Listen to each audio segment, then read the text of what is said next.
As the projected 2 million won't die, the mainstream media can admit Trump helped save millions, or say models are flawed, and they reported fake news.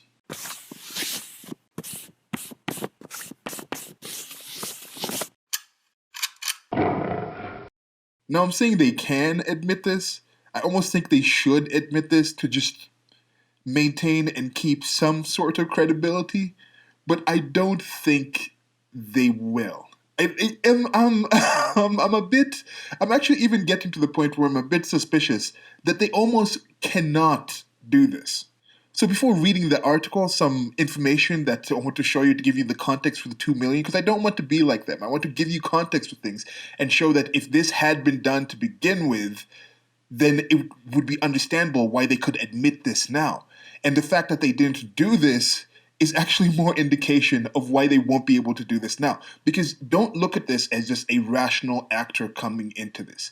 This is somebody, when you're talking about, specifically when you're talking about issues surrounding Trump, this is not a situation where these are rational actors. This is a religious thing. This is a thing of dogma for them.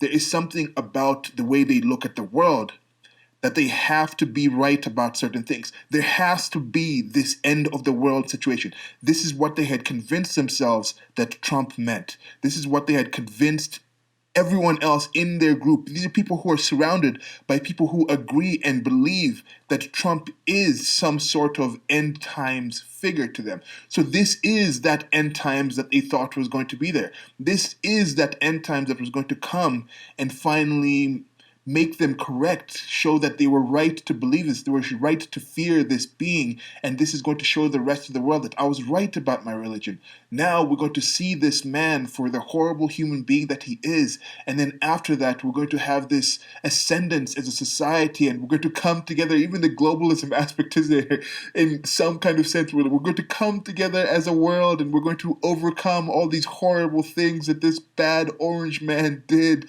Like this is what is in their mentality. Look at it in that way. Think of this like just any other religion that has these fantasies and hopes and wishes and preaching and teachings of this beautiful place that comes after life on earth is over. And in most of those situations, it involves the death of all humans, the destruction of all human society for us to ascend to this positive nirvana-like place after death. And this is what it is for some of these people, especially when you're talking about Trump. Because why would you expect them to be rational about Trump? Look at the people freaking out now about some of these things. Look at the people right here who want these 2.2 million, and in the article you'll see why I mean exactly 2.2 million. Why were they focusing on that aspect of it instead of the positives, or giving you more context of this? Because they are some clergy of sort. And when they're talking about this topic, you look at the previous things they have said about the topic. In this case, the topic is Trump. The topic is fear. The topic is the cure for the fear. Who do you need to listen to in order to save yourself from this fear that is Trump in this situation, that is this bumbling idiot? You have to come to us, and we will show you the way. We will be the ones to guide you to that positive future. How often have they been correct or right or even in the ballpark when it comes to issues dealing with Trump? So this is going to be a reading from Reason.com from the Volkosh conspiracy section. And before I get into the reading, I will be reading the entire article. It is somewhat short, and I definitely think it's worthwhile. And I think you, listener, are capable to take this information into yourself and then apply it to the way you look at the world. And I will give some thoughts after, but before we get into that, just a simple question. Think back to when you've had enough information about the current pandemic, about the coronavirus, about the CCP virus, however you want to call it. When did you first have your idea of what the worst case scenario was on the deaths? What kind of information did you require for you to come up with, like, oh, this is this level of danger? If nothing is done, X number of people are going to die, and this is why we need to be concerned about this. Now, what was that number? Now on to the reading. This was by David Bernstein, and it was published on the 31st of March. There's going to be a link below to the article. You have probably seen the headlines. The Intercept, for example, blared, 2.2 million people in the United States could die if coronavirus goes unchecked. A Nicholas Kristof column was headlined, "The best case outcome for the coronavirus and the worst we will endure 2.2 million deaths, or will we manage to turn things around?" Kristof reported, Dr. Neil M. Ferguson, a British epidemiologist who is regarded as one of the best disease modelers in the world, produced a sophisticated model with a worst case of 2.2 million deaths in the United States. News reports suggest that Donald Trump's COVID-19 advisors told him about the 2.2 million death worst case scenario, and that helped spur him to extend federal social distancing policies through the end of April. He has also suggested, falsely, that if we fall short of the 2.2 million deaths, it would mean that his policies have been successful. Given all the attention that the 2.2 million worst case scenario figure has received, it's worth exploring where it came from. On March 16th, a group of public health specialists in the United Kingdom published on March 16th what has become known as the Imperial College Study. I leave it to the professionals to debate whether their math regarding virus spread and so forth is right. What I want to focus on here is something that requires no expertise to discuss, which is the underlying assumption that drove the 2.2 million figure. Here is a relevant paragraph from the study, with a key assumption in bold. Now, this is in bold. In the unlikely absence of any control measures or spontaneous changes in individual behavior, emphasis removed now, we would expect a peak in mortality, daily deaths, to occur after approximately 3 months in Figure 1a. In such scenarios, given an estimated R subscript 0, and here let me step away from the reading and tell you I'm going to come back to what that means at the end of this article, but now back into the reading.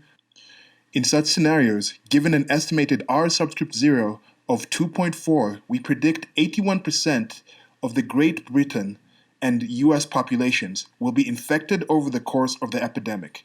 Epidemic timings are approximate given the limitations of surveillance data in both countries. The epidemic is predicted to be broader in the United States than in Great Britain and to peak slightly later. This is due to the larger geographic scale of the United States, resulting in more distinct localized epidemics across states, Figure 1b, than seen across Great Britain. The higher peak in mortality in Great Britain, 16th of March 2020, Imperial College COVID-19 response team is due to the smaller size of the country and its older population compared with the United States. In total, in an unmitigated epidemic, we would predict approximately 510,000 deaths in Great Britain and 2.2 in the United States, not accounting for the potential negative effects of health systems being overwhelmed on mortality. This is where the excerpt from the study ends, and now I continue with reading the article. You got that? The 2.2 million figure was a projection based on a scenario where not only do the government and private companies not engage in any control measures, but individuals don't on their own change their behavior to avoid contracting or spreading the virus. The study refers to this possibility as unlikely, but let's put it blunt, it's entirely fanciful. The notion that no one is going to do anything different, even as the death toll from the virus mounts into the 5 and then 6 figures, is not, quote, unlikely, unquote. It's entirely contrary to common sense and common human experience. Not to mention the data about how people said in early February that they would react if the virus spread. Now this in parentheses, I for one started carrying around and using hand sanitizer and trying to avoid crowds in late February, end of parentheses. Some will argue that the statistic was worth putting out there anyway, just to give us an idea of what toll a completely uncontrolled virus spread would look like. Perhaps.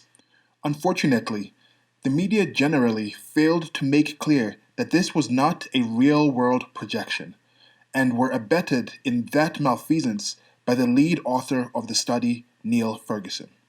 For example, Dr. Ferguson told the New York Times on March 16th that the potential health impacts were comparable to the devastating 1918 influenza outbreak. That outbreak killed approximately 0.6 of the United States population, which today would amount to around 2 million people, or very close to that fanciful 2.2 million projection. Nor does Ferguson seem to have made any effort to correct Christoph et al. When they wrongly claimed that 2.2 million was a realistic worst case scenario. And the media continues to misreport what the study said. For example, here is Wired yesterday.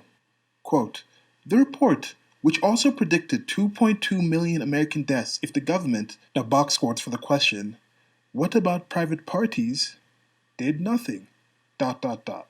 unquote. Now this is in parentheses. One of the few journalists to get it right was Jacob Sulum of our own Reason.com. Quote, although those horrifying numbers got a lot of attention, they were never plausible, as the paper itself said, because they were based on the clearly unrealistic premise that, quote, nothing, unquote, is done to contain, suppress, or mitigate the epidemic, unquote, and end of parentheses. When I pointed out on social media that the 2.2 million figure was fanciful, some accused me of being in league with the virus deniers and or Trumpism. Now that Trump has embraced that figure, perhaps we can lay that one to rest. Others have argued that to the extent the figure spread and scared people, that was a good thing, because it spurred governments and individuals into necessary action. Perhaps in the short term that's true. In the long term, providing false or exaggerated information to the public that supposedly reflects the judgment of, quote, experts, unquote, will erode confidence in both those who are reporting the judgments and in the experts themselves, a prospect which may have devastating public health consequences in the future.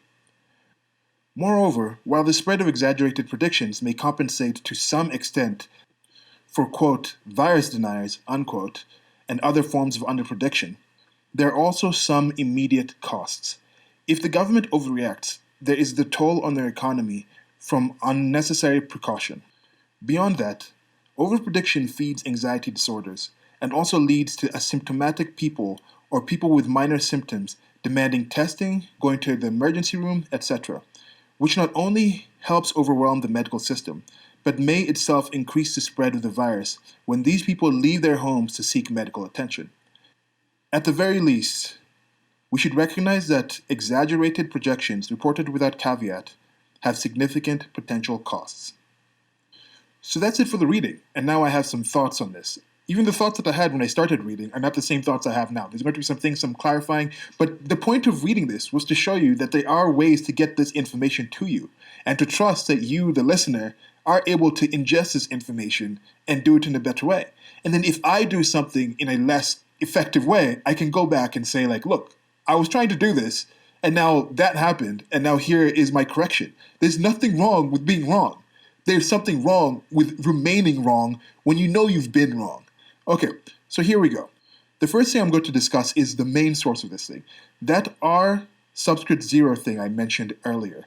And that is from the excerpt from the actual Imperial College study that is the basis for this whole 2.2 million thing that's been repeated on many different platforms. So I was reading it, and this could be due to the limitations of the word processor he used to actually put the article up. We're just editing. I saw some repetitions in here.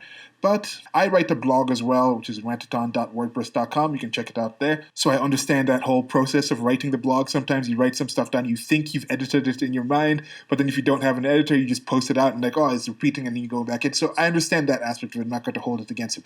But anyway, so he posted this out there, and when I was first reading this for this video, I read it as RO, because with my previous knowledge of the topic and probably some bias in my mind, I'm thinking that's rate of infection. That's what it means. So it's got to be RO. And being aware of the economical term rate of investment, which is ROI, I thought maybe they used RO so they don't confuse them. But then it's actually written R0. That's what he used. And the zeros look close to the O's if you don't actually pay attention when you're looking at text. The 0 is normally slimmer, and the O is just a full circle. It's normally round, more rotund. So I read it as RO, but I decided I'm trying to be clear about this.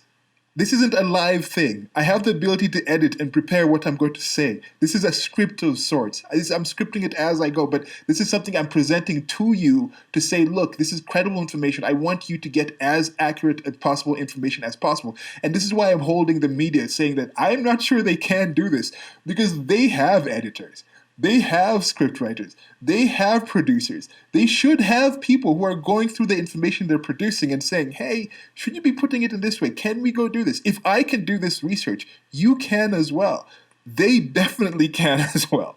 Okay, so I was reading it as RO. That was wrong. It was actually written as R0. So already I had that misconception. But I decided, let me actually go down and actually check. If you chose to actually click on this and spend your valuable time listening, I could give you an appropriate return on your investment. I think I owe you that much in this conversation that we're having, in this exchange, to give you as accurate as information as I possibly can. Just give some extra effort. So I decided to do a couple of clicks. This is the current year. We have all this access to information. The internet is right there. I just put an internet search and say, what is an RO? First of all, why did I write an RO? It's strange. Like the letter R, you say it R. It's not a vowel. It's not like I, A, E, O, O. So it's not an, but when you say on, N, R, O. Anyway, so I put that search in there, and I didn't really get anything. It was R/O. There's all these medical terms. I'm checking in medical dictionaries. There's all these different things with that. Checking on science acronym finder, science and medicine, and trying to understand what this thing is actually there. And I'm like, okay, it's not actually coming up. I can't see anything that I think is fitting what was in this quote. So I decided that's a quotation from the actual Imperial College study. So I decided, let me click the Imperial College study itself. The PDF loads. I do Control F, the shortcut to get the Finder in there. And with Finder, you put in whatever text you want in the search, and it shows you when it shows up in the actual document text, whatever you're searching. Now I do RO. And with these finders, the way it works, it's going to find every single instance of RO. So that's in names, things like Robert. That's in words like property, wrong. Whenever there's a letter RO, it's going to show you. So it's 134 results. So I'm thinking, okay, I could have quit then and be like, oh, whatever. No, I decided, let me actually do this. Let me put in this work. I'm making this thing. I want people to actually understand what I'm doing here. So I'm going in there, clicking down, down, down, down, down, down, down, down, down, down, and then I find it. I find the quote. I find it because of another word that was somewhere below, above it with the RO, and that pull quote from the article is actually there. And at this point, I see that it's a subscript, and I think, oh, maybe that's why I wasn't getting it. Now, again, with the bias that I already had in my mind, I decide to go back to the search, and I say R subscript O in medical. And still, there doesn't really seem to be any answer to that. And I just think, wait, 1 second. Is it actually, what was that actual thing? Let me double check. Let me actually just go back in there and make sure I was looking for the right thing. So I went back into the actual PDF and I copy and pasted it into the search. And yes, it showed me that it is A0. Now it didn't show me that it is a subscript because that functionality isn't there in the Finder. And I think that's what happened when this actual quote was pulled out and posted in that Reason article, and that's why it came up without the subscript and that confusion came. But you see this process, that guy was trying to be honest. He was trying to pull out what was actually there from the actual quote and post it on there. He had a link there above in his actual article. If I had actually gone to the actual study to begin with, I would have seen it as subscript and might have even seen it as A0. Because when you do subscript and when you do the superscript, it normally is numbers. It doesn't normally use letters when you do subscript and superscript. So that might have actually reduced my own bias to reading it as a letter, as an O, and I could have accurately taken it as a 0. Let's say I decided to do this video initially from actually going to the source and using just the source. This mistake might not have happened, but possibly I was somewhat biased and decided, let me find an article that not only has the information from the actual PDF, but it also has the added content of the news stories of how the news and other people were reporting about the 2.2 million in one package. So in seeking convenience, in part of that wanting to be right, and we all want to be right. It feels good to be right. It feels good to be correct. I just skimmed the start of it. It was like, okay, this is what I need for this actual post, this video that I'm making, and this is going to be an appropriate article. I somewhat trust Reason.com. Also, when I'm doing some of these videos or recordings, I like giving commentary as I go, and I like it to be fresh and live in my first reading so I don't read them ahead of time. So these and more things could have actually hampered the ability for me to actually convey accurate information to you at no fault of the person who wrote this post, Brett, or the person who was actually writing the initial study. So the virus is what it is.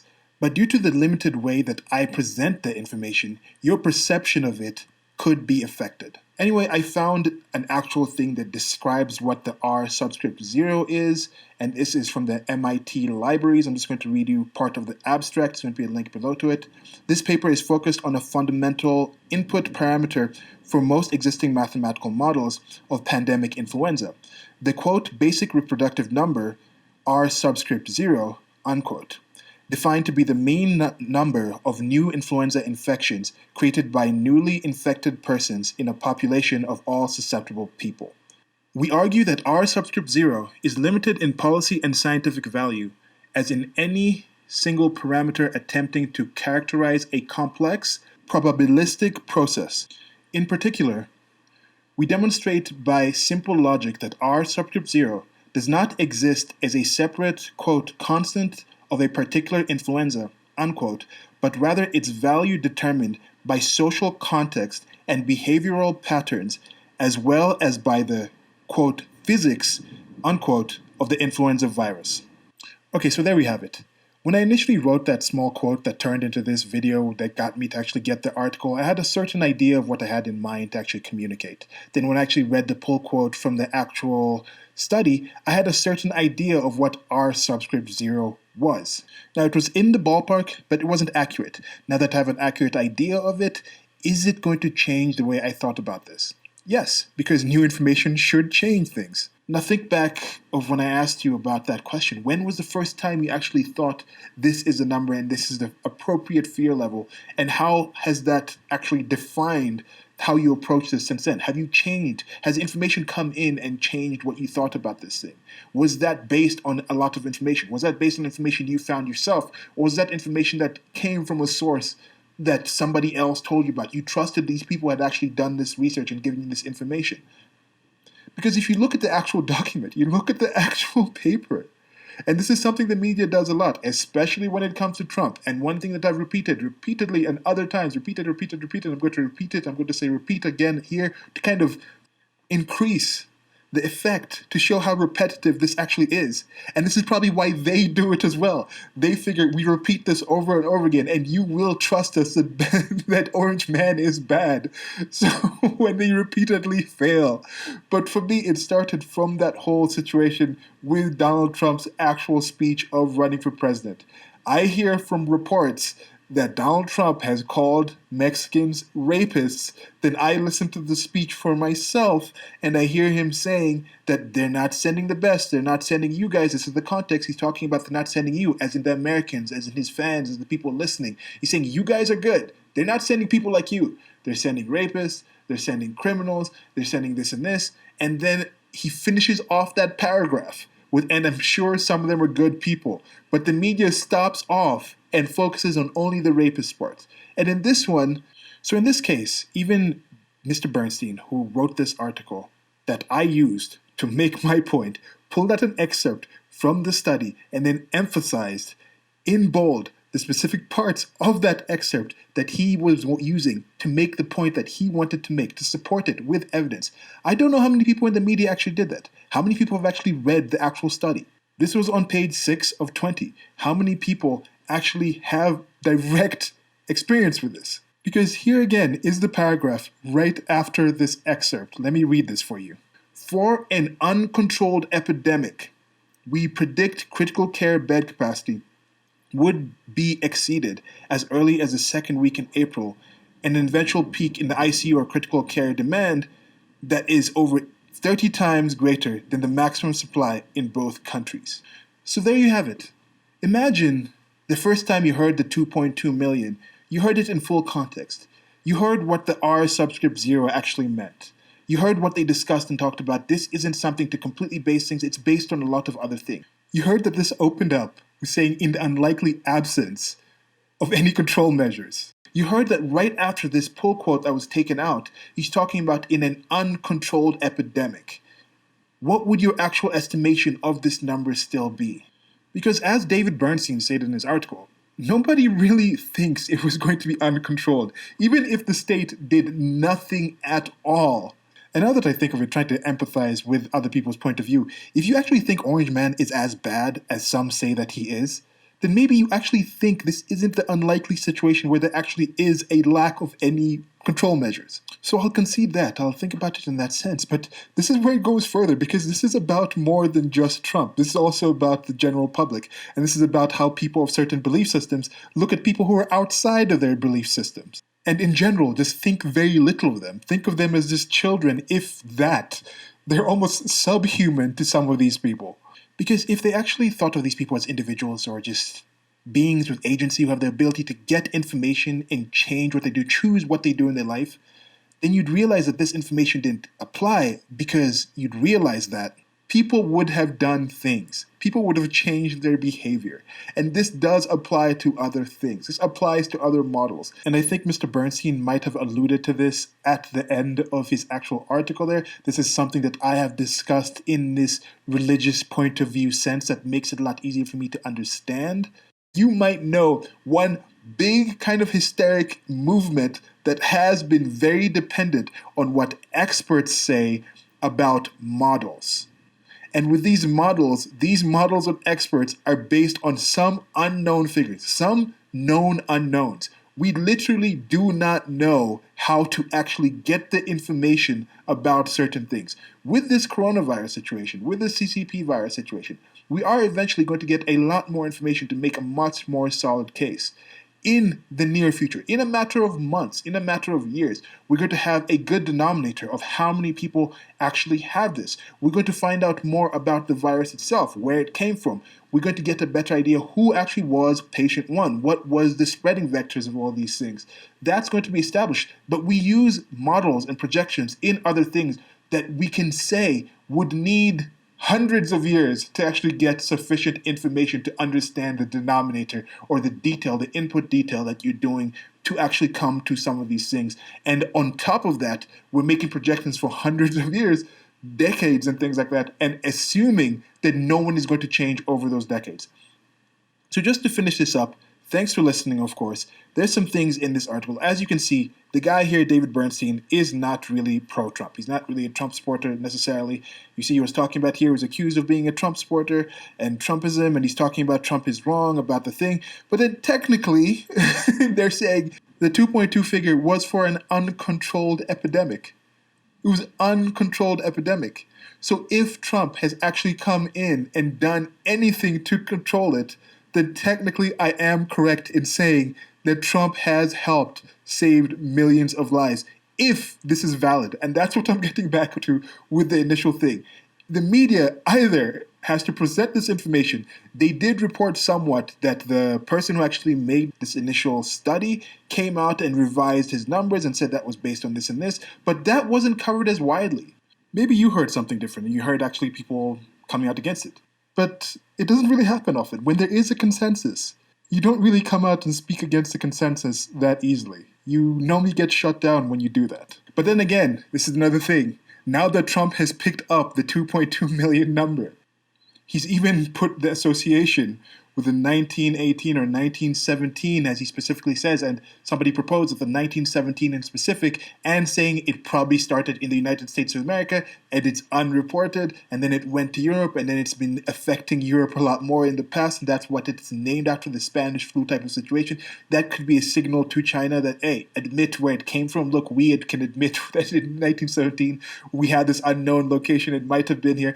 Anyway, back to this. Trump actually says that, and then that calls back to what Dr. Ferguson, the lead author of the actual study, told the New York Times, associating this with the 1918 influenza outbreak. So if now you call out Trump for doing that, if you call him out for talking about the 2.2 thing, he could actually come out and say, look, I am just taking what Dr. Ferguson, that most of you, who was the head author of the actual document, that most of you used to big up this 2.2 million number, is the person I'm referring to when I'm talking about the associations with the flu outbreak. That's why I'm talking about this 2.2 number.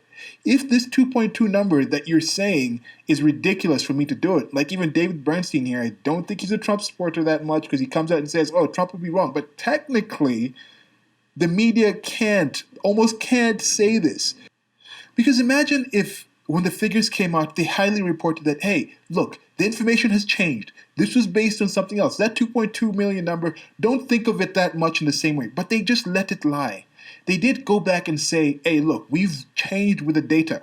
Because if they had that, now that Trump is finally talking about the 2.2 number, they could say, look, Trump is taking credit for this 2.2 number. And look, we were mistakenly saying that's what it was, or we announced it in this certain way.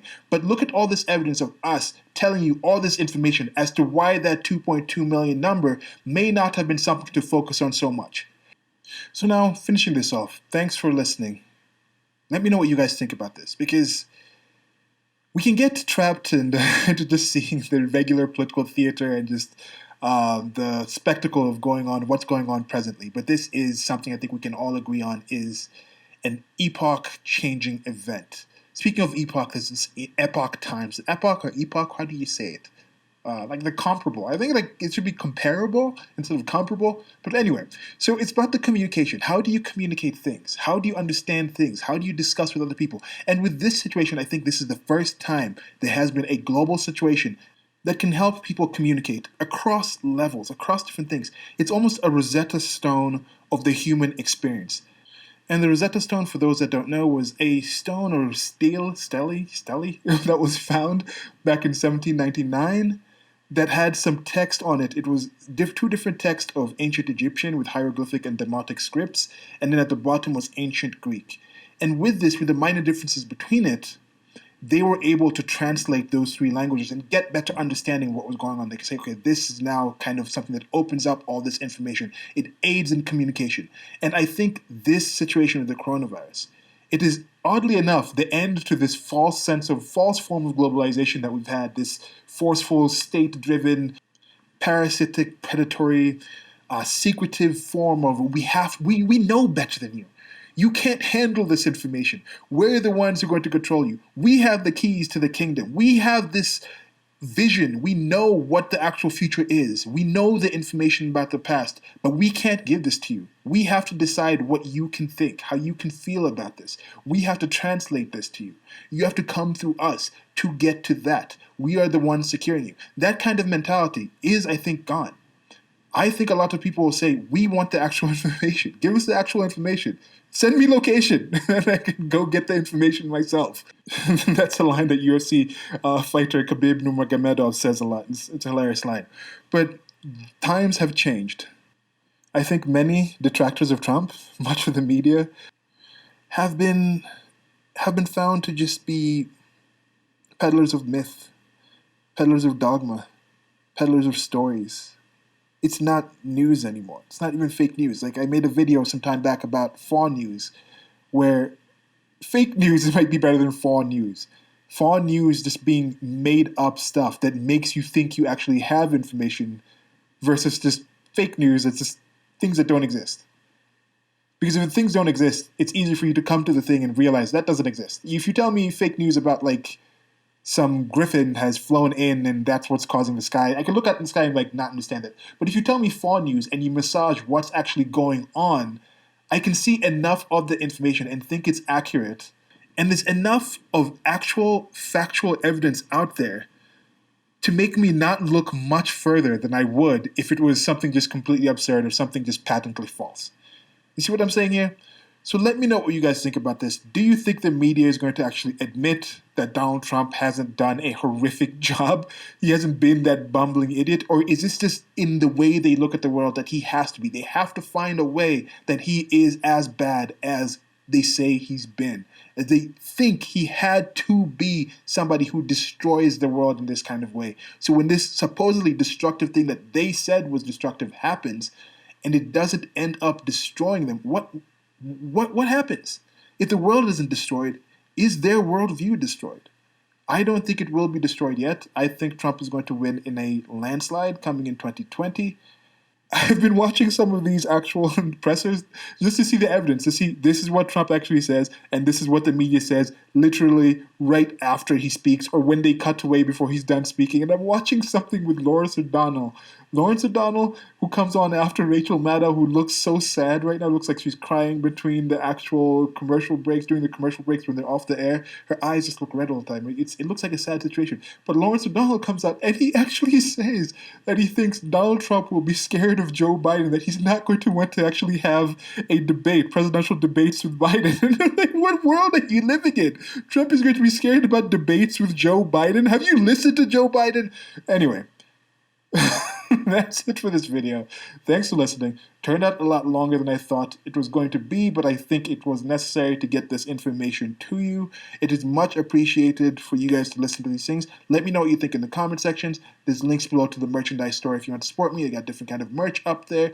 Other ways to support with PayPal. I know times are tight. Things have changed for a lot of people, as I mentioned in this video, and as you guys know, and as even was mentioned in the actual document, this pandemic comes around and this information comes in and people change their behavior. But anyway, thanks for listening. Till next time, goodbye.